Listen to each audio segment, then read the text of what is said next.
자, 오늘 말씀에는 무비보셋이라는 사람이 등장을 합니다. 제가 성경 읽을 때마다 이 무비보셋의 이야기가 나오면 마음이 항상 짠해요. 짠하고 좀 안 됐기도 하고 한편으로는 또 그만큼 감동이 되기도 하고, 그래서 오늘 읽은 본문 말씀이 특히 감동이 되는 부분인데, 자, 오늘 이 무비보셋의 이야기를 가지고 또 하나님이 주시는 교훈들을 저희들이 나누려고 합니다.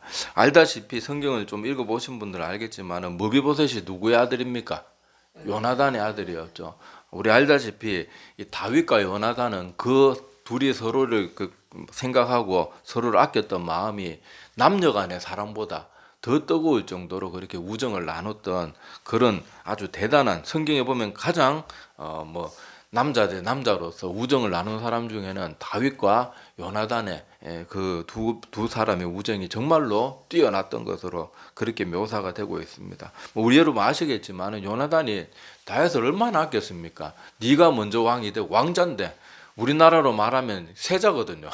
세자인데 다윗한테 네가 먼저 나보다 왕이 되고 나는 그 뒤에 될 것이다, 이런 말까지 할 정도니까 이 요나단은 다윗을 자기 목숨보다 더 사랑했다는, 그때 당시 왕자를 양보한다는 것은 목숨을 내놓는 일이거든요. 그런데 다윗을 그만큼, 이 사람은 나보다 먼저 왕이 될 그런 왕손도 아니지만 왕이 되더라도 절대로 나를 해야 할 사람이 아니다. 둘의 하여튼 그 우정은요 보면 놀라울 정도입니다. 자, 하여튼 간에 그렇게 다윗과 깊은 우정을 나눴던 요나단의 아들인데, 알다시피 이 요나단 아버지를 잘못 만나가지고 그렇게 의롭고 혼자서 막 그 전쟁터 나가서 자기 칼 그 무기 드는 수종하고 둘이 가가지고 막 다 무찌르고 할 정도로 용감하고 모든 면에서 뛰어난 사람이었는데, 아버지 잘못 만나는 바람에 그냥 그렇게 전쟁터에서 허망하게 죽게 되죠. 그리고 이제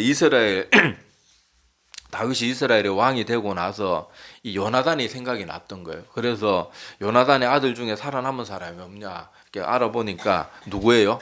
오늘 본문 말씀에 나오는 무비보셋이 등장하는데, 안타깝게도 이 무비보셋은 장애인이었어요. 다리를 양쪽을 다 저는 그런, 한쪽도 아니고 양쪽 다 다리를 저는 그 사람이었는데, 자, 그 왜 다리가 절게 되었는지 제가 주보에 그 성경 사무엘하 4장 4절을 찾아놨습니다. 제가 읽어 드릴게요.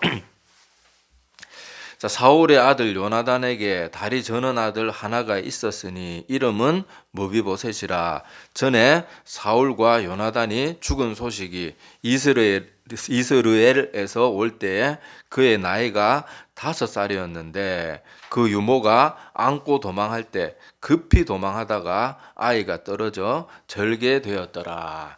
자, 우리 알다시피 사울과 요나단이 그렇게, 사울이 계속 그 하나님 그 자기의 어떤 그 왕권에 대한 그 욕심 때문에 점점 타락하죠. 그래가지고 하나님 말도 안 듣고 막 심지어 나중에는 무당까지 막 불러가지고 그렇게 하다가 결국은 그 전쟁터에서 이 온 자기 자식들하고 다 같이 죽게 됩니다. 자, 그런데 뭐 여기 아들이 무비보셋은 그때 당시 5살밖에 안 됐으니까 뭐 전쟁터에 따라가지 않았을 거 아니에요. 근데 여러분 알다시피 그때 당시 왕이 죽으면은 왕족들은 다 어떻게 됩니까? 다 죽는 거예요. 다 죽는 거예요. 그러니까 유모가 이 소식을 듣자마자, 뭐 유모가 뭐 말이 그렇지, 그 조만한 꼬마를 엄마처럼 키우는 사람이 유모잖아요. 그러니까 이 애 살리겠다고 막 마음이 급해가지고 막 그렇게 뭐 덜쳐웃고 그렇게 뛰어가다가 막 넘어졌든지 그래가지고 이 아이가 떨어지면서 다리 두 쪽에 다 꺾였는가 봐요. 근데 그때 당시 요즘 같으면 이렇게 뭐 기부스도 하고 이래가지고 괜찮을 텐데, 그때 당시 그런 의학적인 그런 게 없으니까 하여튼 그 사건으로 양쪽 다리를 다 절게 됩니다. 그런데 다윗은 이 요나단을 사랑했던 그 마음 때문에 이 무비보셋을 찾아내가지고 어떻게 했는가 하면은 그 왕자들과 똑같이 왕과 함께 한 식탁에서 식사를 나누는, 말 그대로 왕족 대우를 해준 거예요. 근데 여러분 알다시피 사울 왕이 다윗을 그렇게 죽이려고 했잖아요. 그래서 사실은 다윗에게 있어서 사울의 핏줄은 싹 다 죽여 없애야지 자기의 왕권이 안전하거든요. 그런데도 다윗도 요나단을 워낙 그렇게 소중히 여겼기 때문에 이 원래대로라면, 여러분 원래대로라면은 사울 왕의 왕족들은 다 막 아예 막 구석구석 숨은 애들까지 다 찾아내가지고 죽였어야 되는데, 뭐 다윗이 그런 사람도 아니고, 더구나 이 무비보셋은 요나단의 아들이었기 때문에 자기를 어떻게 보면 이제 이스라엘 왕이 다윗이 되었을 때는 이제 보면 사울 왕이 반역자의 집안이거든요. 그런데도 이 무비보셋을 자기 아들과 똑같은 그런 대우를 하면서 함께 자기 왕의 식탁에서 함께 식사를 나누는 그런 파격적인 대우를 해주게 됩니다. 자, 이런 무비보셋의 모습을 보면 꼭 우리의 모습을 보는 것 같아요. 우리도 원래는 누구였어요? 다 하나님의 자녀로서 에덴 동산에서 하나님의 자녀로 살 수 있었거든요. 무비보셋도 사실 이렇게 요나단이 그렇게 되지 않았으면은 무비보셋도 만약에 요나단이 왕이 되었으면 무비보셋도 세자가 될 수 있었단 말이에요. 다리 저렇게 절 일도 없고. 자, 그런데 그런 왕이었는데 그렇게 자기 집안의 큰 죄악 때문에 졸지에 그냥 완전 가난뱅이가 돼가지고 쫓겨다니는 신세가 되었는데 다윗이 이 무비보셋이 무슨 자기 사실은 죽이 없어야 되잖아요. 우리도 마찬가지로 어때요?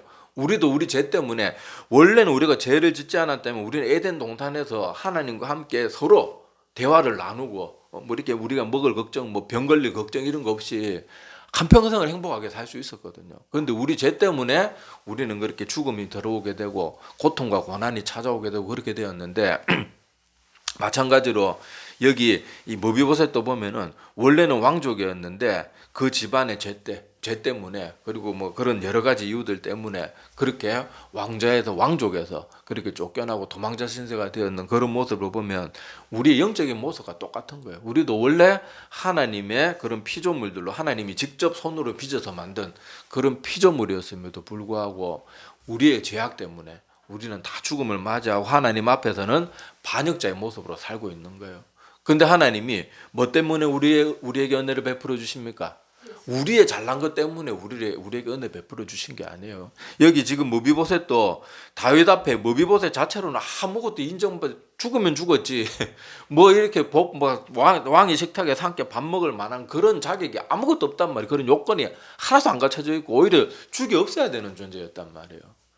그럼에도 불구하고 다윗이 이렇게 은혜를 베푼 것은 이 무비보셋 때문이 아니고 무비보셋의 아버지 요나단 때문에 이 은혜를 베푸는 거거든요. 우리도 누구 때문에 은혜 받습니까? 우리 때문에 은혜 받는 게 아니에요. 내가 뭘 잘해서 은혜 받는 게 아니란 말이에요. 우리가 설령 기특하게 잘한 게 몇 가지 있다고 치더라도 우리가 지은 죄가 훨씬이 뭡니까? 비교할 수도 없을 만큼 훨씬 더 많기 때문에 우리는 하나님 앞에 그렇게 나아갈 수가 없는 존재였는데 하나님이 뭐 보고 예수 그리스도의 대신 십자가에서 죽어주신 그 대속을 보고 그것을 믿는 그 믿음 보고 우리를 하나님의 자녀 삼아 주시는 거예요. 그러니까 이런 모습은 이 무비보셋과 우리의 모습이 참 비슷한 모습이라는 걸 알 수가 있습니다. 자, 안 그래도 이렇게 짠한 무비보셋이 또 굉장히 억울한 일을 당하게 됩니다. 여러분 알다시피 다윗의 아들 누가 반역을 일으킵니까? 자, 그 가장 잘생겼다는 아들 압살롬이 왕자를 차지하겠다고 자기 아버지를 죽이려고 하는 거예요. 참 이 권력이라는 게 참 무서운 게요. 권력이 한번 사람이 욕심이 그 권력에 빠지게 들게 되면 가족이고 자식이고 마누라고 아들이고 없어요. 다 죽여버립니다. 헤롯 집안도 보면은 할아버지 할머니 하여튼 왕권에 걸리적거리면은 지 마누라고 자식을 다 죽여버리잖아요. 참 무서운 게 이 인간의 욕심이라는 거죠. 얼마나 무서운 건지 몰라요. 여러분들 식탐 있고 이런 거 자기의 욕심이 좀 있는 걸 가볍게 여기지 마세요. 욕심은요 다 죄악의 뿌리입니다. 그게 참 무서운 것들이고 자꾸 욕심에서 자기 자신을 벗어나려고 애를 써야 되고 그 욕심에서 자꾸 내 자신을 대하지 못하는 것을 조금 두려워할 줄 알아야 돼요. 자, 하여튼 간에 이렇게 무비보셋이 이런 모습으로 살고 있었는데 이 억울한 일이 압살롬의 반역 사건 때 일어납니다. 여러분 알다시피 압살롬이 갑자기 철저하게 준비하고 있다가 갑자기 탁 쥐가 왕이 됨을 선포하면서 그렇게 왕자를 노렸잖아요. 근데 다윗도 하나도 준비되어 있지 않는 상태고 또 많은 사람들의 마음이 이미 여러분 성경에 보면은 압살롬이 뭘 도적질했다고 나옵니까? 백성들의 마음을 도적질했다고 나오잖아요. 그래서 백성들뿐만 아니라 그 왕 주변에 있는 많은 신하들의 마음도 이미 다 포섭을 한 상태였어요. 그래서 다윗이 도망갈 때 그 신발도 제대로 못 신고 도망갔다고 나오잖아요. 그래서 다윗이 그렇게 압살롬 반역 당시에 많은 사람들의 마음은 이미 압살롬에게 넘어갔고 다윗은 자기를 따르는 몇몇 사람들하고만 그렇게 겨우 목숨을 부지해서 도망을 가게 됩니다. 근데 오늘 말씀에 좀 이따 이제 우리 성경 구절 보겠지만은 무비보셋도 그때 다윗에게 받은 은혜가 얼마나 큽니까? 그래서 다윗을 따라 나서려고 했는데 알다시피 다리도 절고 그 다리 저는 모습으로 누가 도와주지 않으면 어떻게 나귀에 올라타겠어요. 그래서 그렇게 기다리고 있는데 그 종이었던 시바라는 아주 악한 종, 아주 못돼 먹은 정말로 막 성경 읽다가 보면 막 욕이 막 나오려 그러는 정말 나쁜 놈의 종이 하나 있었어요. 근데 요 나쁜 놈이 자기 그 왕 저기 뭐냐 자기 주인이잖아요. 무비보셋의 그 다윗 왕이 그 저기 뭐냐 종으로 그렇게 세워준 사람인데 그 종이 주인이 시키면은 빨리 나귀에 태워가지고 다윗하고 같이 갈 수 있도록 도와줘야 되는데 지 주인을 나귀에 태우는 건 하지도 않고 지가 막 무비보셋의 재산에 있는 그 사실 자기는 종이니까 자기 재산이 아니잖아요. 막 지 것처럼 막 다윗 왕 앞에 가서 혹시라도 다윗 왕이 살아 돌아왔을 때 보험 들어놓는 거예요. 막 집에 있는 모든 먹을 거 막 끌고 가가지고요. 지 주인은 안 챙기고 다윗 왕 앞에 가서 얼마나 못되게 말을 하는가 하면 그게 제가 사무엘하 16장 1절의 내용을 제가 그 주보에 찾아뒀습니다. 자, 이거 한 절씩 나눠서 읽어볼게요. 제가 먼저 읽겠습니다. 다윗이 마루턱을 조금 지나니 무비보셋의 종 시바가 여기 분명히 뭐라고 나옵니까? 무비보셋의 종이라고 나오죠. 이름도 시바예요. 시바. 우리가 좀 세게 읽으면 안 되는데 하여튼 이름 낮게 자, 주의 종 시바가 안장지운 두 나귀의 떡 200개와 이거 지 것도 아니거든요. 건포도 100송이와 여름 과일 100개와 포도주 한 가죽 부대를 싣고 다윗을 맞는지라. 내가 무슨 뜻으로 이것을 가져왔느냐 하니 시바가 이르되 나귀는 왕의 가족들이 타게 하고 떡과 과일은 청년들이 먹게 하고 포도주는 들에서 피곤한 자들에게 마시게 하려 함이니이다. 왕이 이르되 내 주인의 아들이 어디 있느냐 하니 시바가 왕께 아뢰되 예루살렘에 있는데 그가 말하기를 이스라엘 족속이 오늘 내 아버지의 나라를 내게 돌리리라 하나이다 하는지라. 왕이 시바에게 이르되 무비보셋에게 있는 것이 다 내 것이니라 하니라. 시바가 이르되 내가 전하나이다. 내 주 왕이여 내가 왕 앞에서 은혜를 입게 하옵소서 하니라. 아멘. 저 하는 짓이 얼마나 악합니까? 생전 있지도 않은 일을 그냥 지어내도 적당히 과장한 것도 아니고 완전히 다른 소리를 하는 거예요. 무비보셋은 분명히 그 불편한 몸으로라도 자기가 받은 은혜가 있어가지고 다윗 왕을 쫓아가려고 했는데 여기 뭐라고 말합니까? 뭐라고 어떻게 무비보셋은 안 오고 너만 왔냐? 이렇게 물어보면은 뭐 사실대로 말할 리도 없겠지만은 그 거짓말 하는 거 한번 3절에 보세요.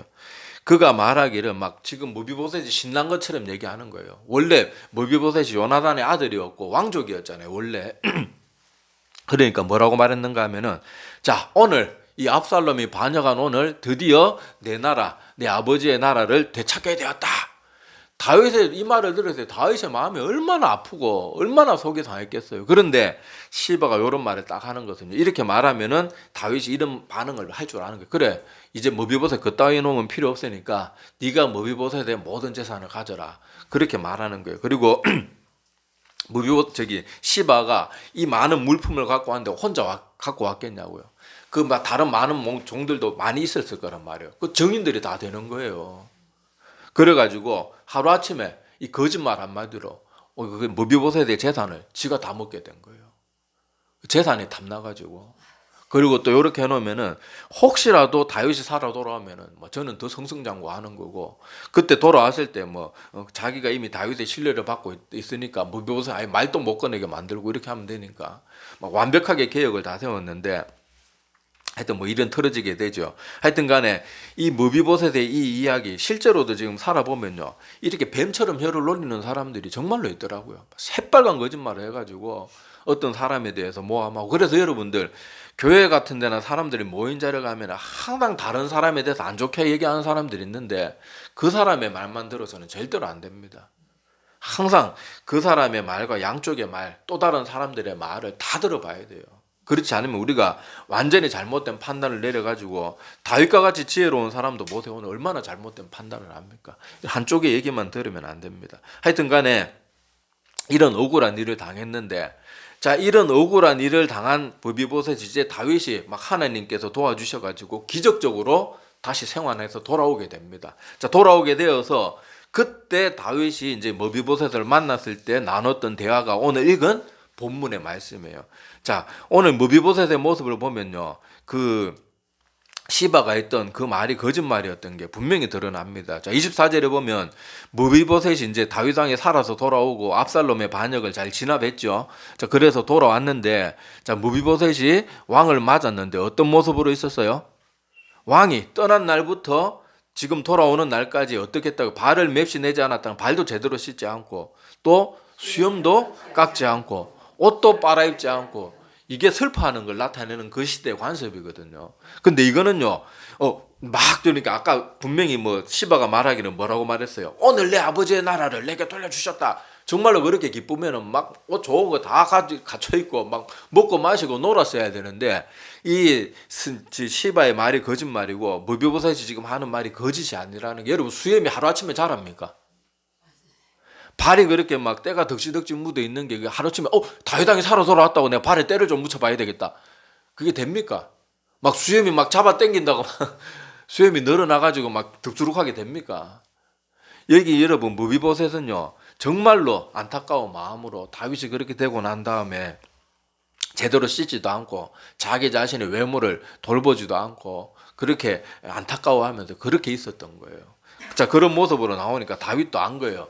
아, 이 무비보셋이 지금 내가 떠난 날부터 이 시바가 말한 것이 거짓이라는 거, 다윗도 똑똑한 사람이기 때문에 이미 딱 눈치를 챘을 거예요. 자, 그래서 맞으면서 25절에 보면 다윗이 묻습니다. 자, 네가 어째서 나와 함께 가지 않았냐? 그때 압살롬이 그렇게 그 반역했을 때 너만큼은 나와 함께 가야 되지 않았겠느냐? 뭐 그런 의도로 물으니까 이제 사실대로 말합니다. 자, 원래 무비보셋은 나와서 우리 같으면 어떻게 하겠어요? 왕이여, 막 씨바 저게 막 어쩌고저쩌고 막 그러면서 막 억울한 말부터 할 텐데요.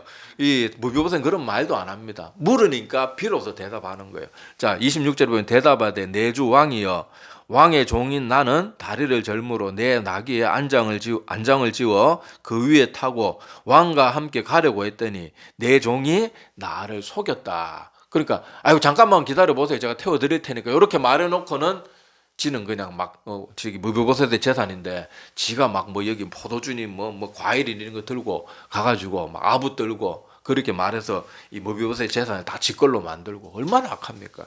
자, 그렇게 사실을 아주 짧게 말합니다. 나를 속이고 종인 나를 내 주 왕께 모함하였나이다. 자, 이거 시바가 돌아오는데 갑자기 네 재산은 다 내 거다. 그러면서 이제 주인 취급도 안 하고 이러니까 얼마나 황당했겠어요. 자, 내 주 왕께 모함하였나이다. 자, 그렇게 사실대로 말하고 또 여기서 그놈을 잡아 죽여 주십시오. 정말로 못된 놈을 살려두면 안 됩니다. 이렇게 말하는 게 아니고 뭐라 그래요? 주 왕께서는 하나님의 사자와 같으시니 왕의 처분대로 없어서, 그러면서 이렇게 해달라 저렇게 해달라 저 억울합니다 이런 말 하나도 안 해요. 자, 그리고 28절에 자기가 받은 은혜에 대해서 말합니다. 제가 원래는 이 반역자의 집안의 그 자식이기 핏줄이기 때문에 전 죽어 마땅한데 제가 이렇게 큰 은혜를 받았는데 제가 뭐 이런 사소한 일, 사실 사소한 일은 아닌데 이 사소한 일 가지고 제가 왕 앞에서 왈가불가할 자격이 저한테 뭐가 있겠습니까? 자, 그렇게 말을 하고 29절에 보면은 다윗 왕이, 자, 그러면 시바와 밭은, 저는 이 부분이 좀 이해가 안 돼요. 자, 왕이 자기가 한 말이 있어서 그러는 건지, 그나마 시바가 그래도 자기 어려울 때 와서 그래도 거짓을 어쨌든 도와줘서 그게 고마워서 그러는 건지 잘 이해가 안 되는데, 제가 다윗 왕 같은 사람이라 그러면 다시 한번 사실관계를 확인하고 시바 같은 사람 절대 저는 살려두지 않습니다. 뭐 이런 악한 사람 어떻게 살려둬요? 그런 사람이 어떻게 왕 주변에 있어서는 안 되잖아요.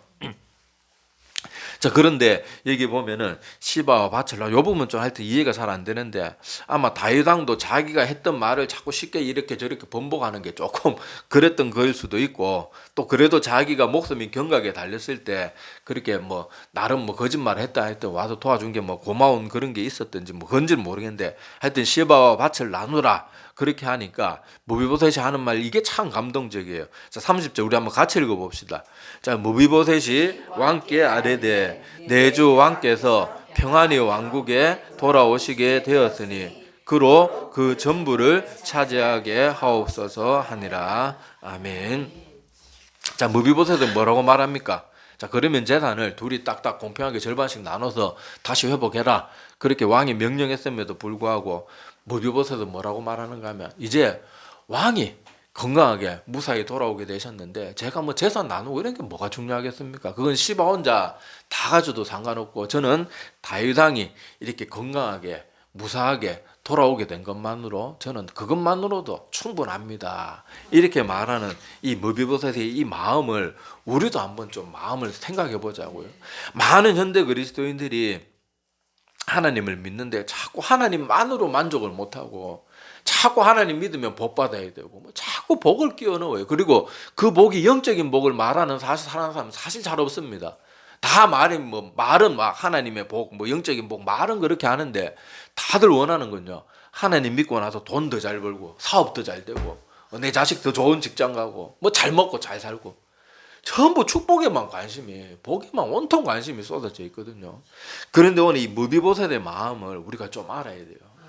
저는 하나님, 저같이 이 죄 많은 인간이 하나님 앞에 구원받은 하나님의 자녀가 되은 거, 이것만으로도 제가 하나님 앞에 뭐 왈가불가 뭐 더 달랄 자격이 어디 있겠습니까? 저는 하나님이 계신 것만으로도, 하나님이 저희의 하나님이신 것만으로도, 하나님께서 우리의 창조주가 되시고 지금도 우리를 주관하시는 그 하나님이 되신다는 것만으로도, 저는 그것만으로도 충분합니다. 하나님 뭐 복 주시면 주셔도 안 주셔도 하나도 저 섭섭한 거 없습니다.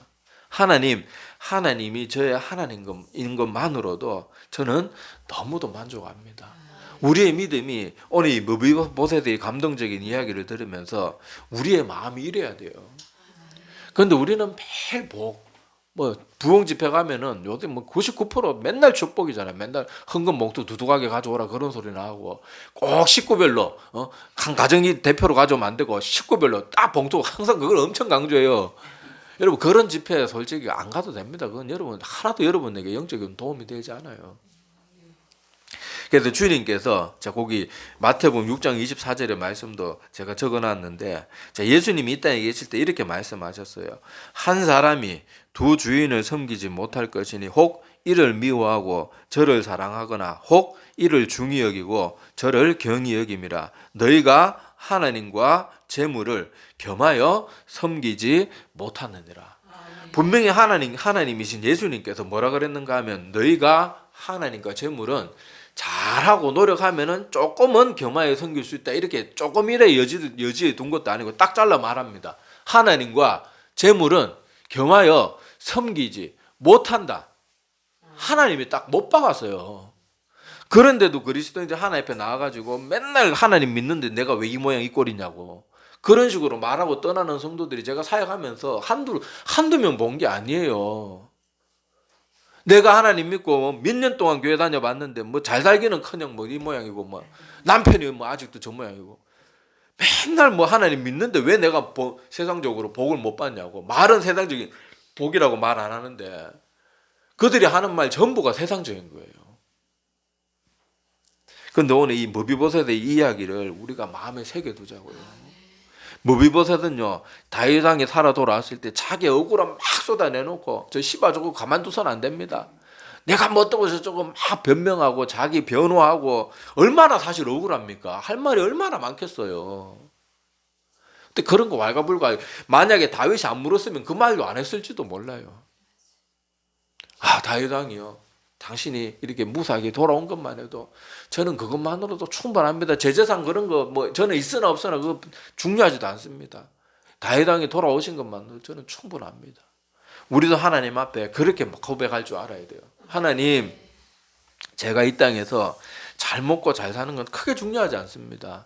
하나님이 나같이 죄 많은 인간에게 그렇게 큰 사랑을 베풀어 주시고 나를 하나님의 자녀 삼아 주셨는데, 제가 뭐 세상에서 조금 일이 안 풀리고 내 뜻대로 안 된다고 제가 감히 하나님 앞에 불평하는 거는 그걸 하나님의 믿는 사람의 모습이 아닙니다.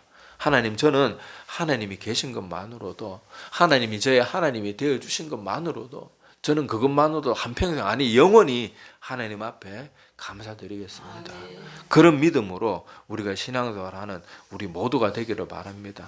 이 무비보셋은 하루아침에 왕족에서 몰락한 집안으로 되고 다리도 절개되고 짠한 모습이 너무도 많지만은 그 마음의 중심을 그렇게 보게 되면요, 사람이 은혜를 알고 또 은혜에 대해서 갚을 줄 알고 또 자기 자신에 대해서 이러쿵저러쿵 그렇게 하지 않고 그렇게 정말 은혜 베푸는 사람에 대해서 여기 보세요, 막 수염도 깎지 않고 다윗이 떠난 그날부터 돌아올 때까지 이렇게 맵시도 내지 않고 그랬던 그런 모습을 보세요. 우리도 하나님께 구원받은 백성이 되었다면요, 하나님에 대해서 은혜를 알아야 돼요. 은혜를.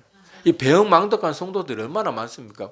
물에 빠진 놈 건져놨더니 보따리 내놔라, 내 보따리에 돈 많이 들었는데 막 보따리만 찾고 앉았고 그래서는 안 되거든요. 마지막 오늘 본문 30절 말씀을 다시 봅시다. 무비보셋이 왕께 아뢰되 내 주 왕께서 평안의 왕궁에 돌아오시게 되었으니 그로 그 전부를 차지하게 하옵소서. 저는 왕이 이렇게 건강하게 돌아오신 것만으로 충분합니다. 이것도 우리에게 적용해서 하나님이 여전히 살아계시고 하나님이 저의 하나님이 되시고 우리 천지 만물의 주관자가 되시는 것, 그것만으로도 저는 영원히 감사하겠습니다. 우리가 이런 모습으로 신앙생활하는 그런 우리가 다 되기를 간절히 소망합니다. 기도드리겠습니다.